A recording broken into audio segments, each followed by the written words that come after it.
मंत्री जी, हमारे राज्य में कोई भी भिक्षुक या किसी भी कलाबाज को हमारे राज्य में प्रवेश न करने दिया जाए। यदि किसी ने भी इस नियम का उल्लंघन किया तो उसे कड़ी से कड़ी सजा दी जाएगी। राजा ने उस राज्य में प्रतिबंध लगा रखा था कि कोई भी भिक्षुक अथवा किसी भी प्रकार का कोई भी कलाबाज उनके राज्य में प्रवेश नहीं कर सकता। परंतु एक दिन की बात है, एक कलाबाज उनके राज्य महल में घुस जाता है। कौन हो तुम और तुम्हारी हिम्मत कैसे हुई बिना मेरी इजाजत के महल में प्रवेश करने की? सैनिकों, इसे अंदर किसने आने दिया? महाराज, मैं जरा सा पानी पीने चला गया तो ये आदमी राज्यसभा में घुस आया।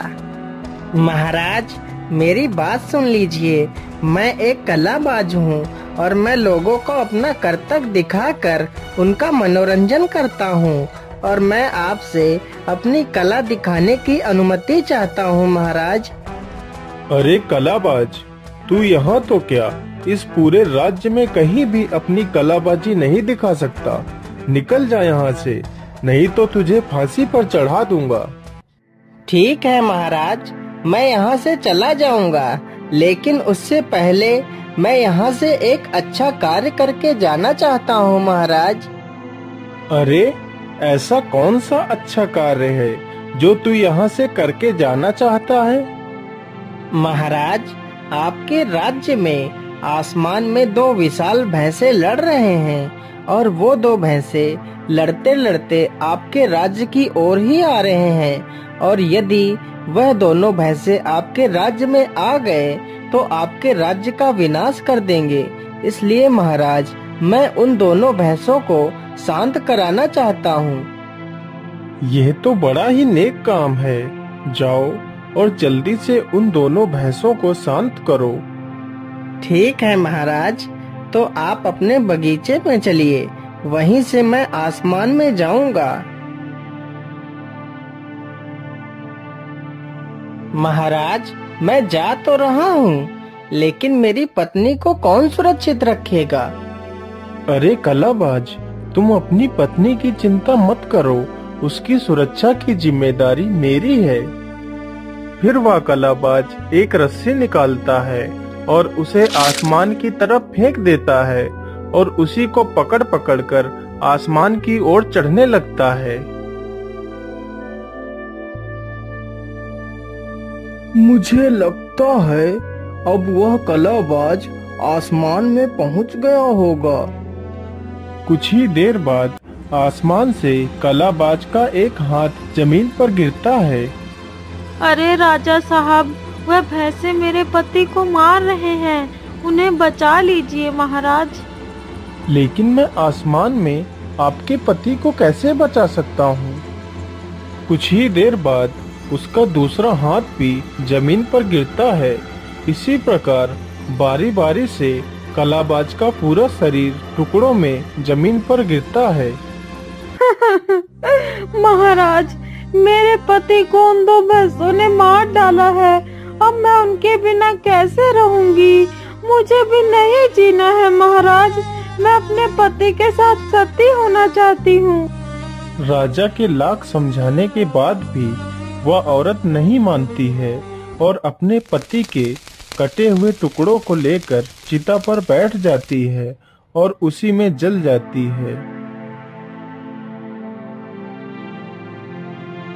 अरे ये क्या, इधर तो देखो जरा, वह कलाबाज तो नीचे उतर कर आ रहा है।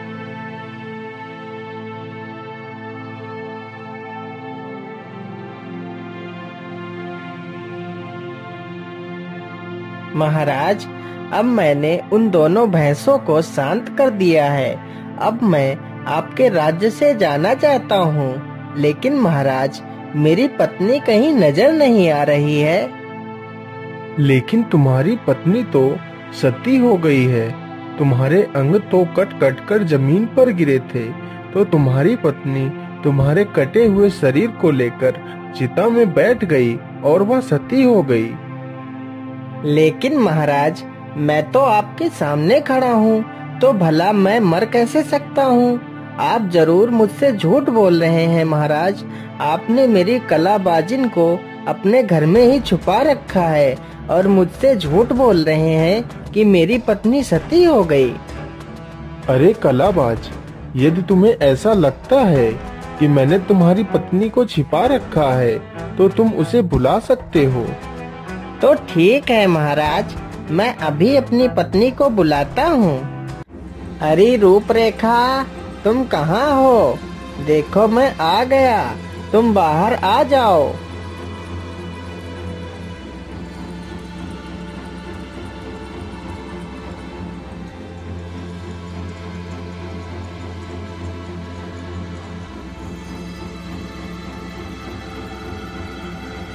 अरे हाँ हाँ, या तो कलाबाजिन ही है। मुझे तो मेरी आंखों पर यकीन ही नहीं हो रहा है। अरे ये क्या, या तो सचमुच कलाबाजिन ही है, लेकिन या तो जीवित है।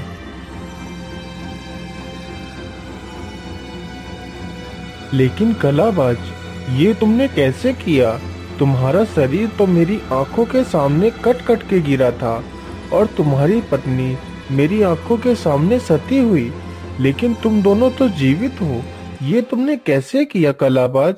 महाराज, यही तो हमारी कला थी जो हम आपको दिखाना चाहते थे। महाराज, हमने 52 विद्याएं सीखी है, जिन्हीं विद्याओं के दम पर ही मैंने आपको ये सारी कला दिखाई है।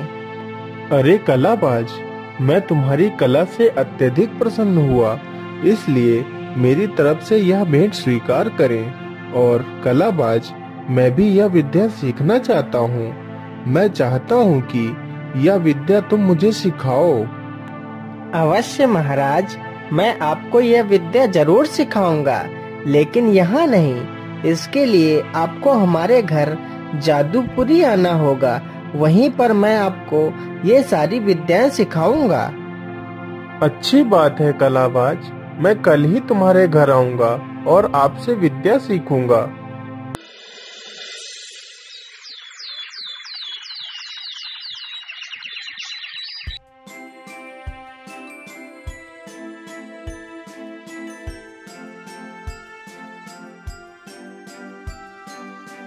अच्छा महारानी जी, अब मैं चलता हूँ।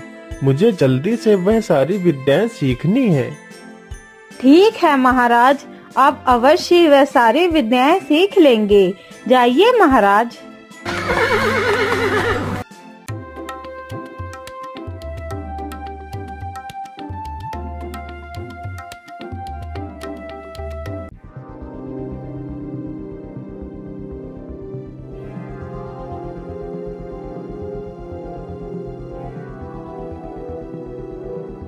आइए महाराज, आपका स्वागत है। लेकिन महाराज, आप ये किसे लेकर आए हैं? आपको तो अकेले आना चाहिए था महाराज। अरे कलाबाज, ये हमारे मंत्री हैं, जो सदैव हमारे साथ ही रहते हैं। लेकिन महाराज, मैं जहाँ पर आपको विद्याएं सिखाऊंगा, वहाँ सिर्फ मेरे और तुम्हारे सिवा तीसरा कोई नहीं होना चाहिए। ठीक है, तो हमारे मंत्री जी बाहर ही प्रतीक्षा करेंगे।